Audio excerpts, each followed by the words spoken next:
బైన్సా పట్టణంలోని విశ్రాంతి భవనం ముందర చాకలి ఐలమ్మ గద్దె వద్ద వీరనారి చాకలి ఐలమ్మ వర్ధంతి సందర్భంగా నివాళులు అర్పించిన జనసేన పార్టీ నిర్మల్ జిల్లా నాయకులు సుంకెట మహేష్ బాబు. బైన్సా పట్టణంలో విశ్రాంతి భవనం ముందర ఐలమ్మ గద్దె వద్ద చిట్యాల చాకలి ఐలమ్మ వర్ధంతి సందర్భంగా విచ్చేసినటువంటి బీజేపీ జిల్లా ఉపాధ్యక్షులు తారోడ్ శ్రీనివాసన్న గారికి, రజక సంఘం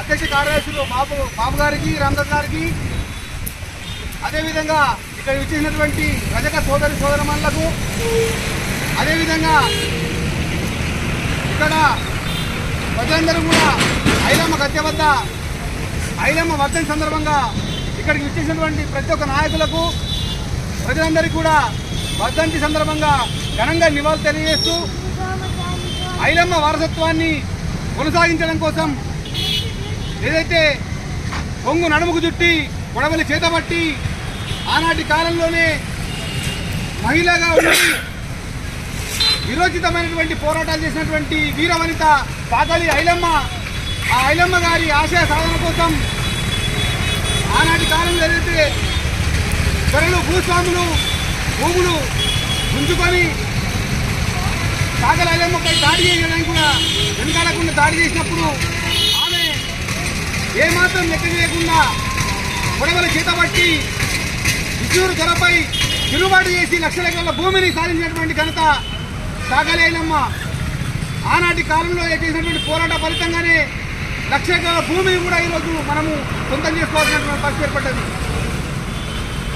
అలాంటి ఒక మహిళ ఈరోజు మన తెలంగాణ రాష్ట్రంలో, తెలంగాణ ప్రాంతం కూడా మనందరికీ తెలుసు, మనందరికీ స్వతంత్రం వచ్చింది.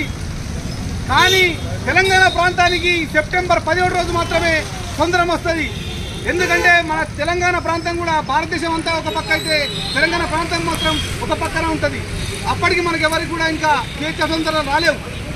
మనం అప్పటికి బానిసత్వంలో కుంగిపోయి ఉన్నాం.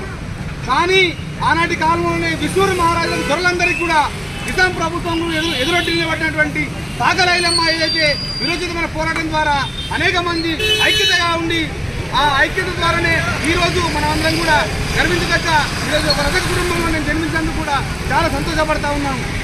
అలాంటి సందర్భంలో మరి ఈ తెలంగాణ రాష్ట్రంలో బీఆర్ఎస్ గవర్నమెంట్ గతంలో ఏదైతే చాకలి ఐలమ్మకు ఏదైతే ఐలమ్మ జయంతి వర్ధంతులను మరి గవర్నమెంట్ ప్రభుత్వ అధికారికంగా లాంఛనంగా చేయబడడం జరిగింది.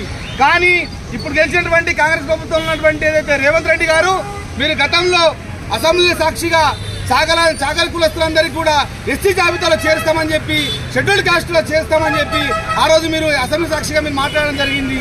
దానికి అనుకూలంగా ఈరోజు కాంగ్రెస్ ప్రభుత్వం ఏర్పడ్డది. అందులో భాగంగా మా రజకులందరూ కూడా మీకు ఓట్లేసి గెలిపించినటువంటి సందర్భం ఉన్నది.